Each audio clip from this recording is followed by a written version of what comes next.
Nampak macam smartwatch biasa kan? Tapi ini bukan calang-calang.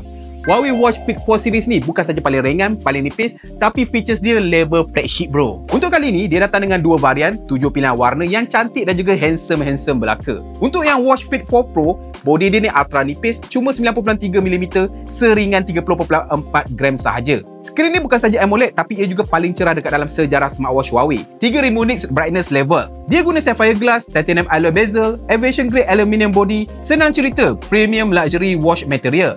Yang standard non-pro pun cun juga, 9.5mm nipis je, ringan 27 gram.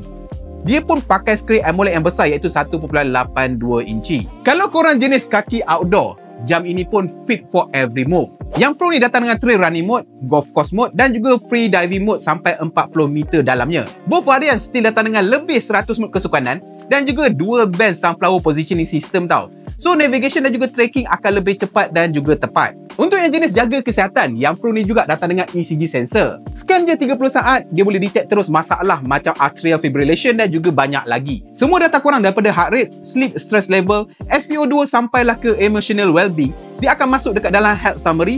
Dia akan siap bagi recommendation dan juga alert sekiranya ada yang tak kena. Huawei Watch Fit 4 series juga tak pilih bulu. Boleh pakai dekat Huawei, Android maupun iPhone. Semua dia tapau. Battery life 10 hari. Charge pun sekejap je. Sekali charge gunalah berhari-hari. Dan yang paling penting sekali, dia juga boleh untuk bayar pakai Touch and Go QR payment dekat jam ni. Ini adalah yang pertama di Malaysia bro. Barulah cashless namanya. So basically kalau korang nakkan seutas smartwatch yang ringan, stylo dengan fungsi macam personal trainer dan juga health assistant dekat smartwatch korang, ini adalah pilihannya. Dengan Huawei Watch Fit 4 ni, korang dapat smartwatch dengan skrin besar, design ultra slim, bateri tahan lama, boleh bayar pakai jam dan serasi dengan Android maupun iOS. Senang cerita, ngam untuk semua. Tetapi kalau korang nakkan smartwatch yang lebih serius untuk sukan dan juga kesihatan, while dapat segala yang ada pada siri non-pro-nya, korang boleh terus pergi ke Watch Fit 4 Pro ni. Dia ada ECG function dan juga mode sukan advance seperti trail running, free diving sampai 40 meter dan juga golf mode. Huawei Watch Fit 4 series ni dijual daripada tanda harga RM599,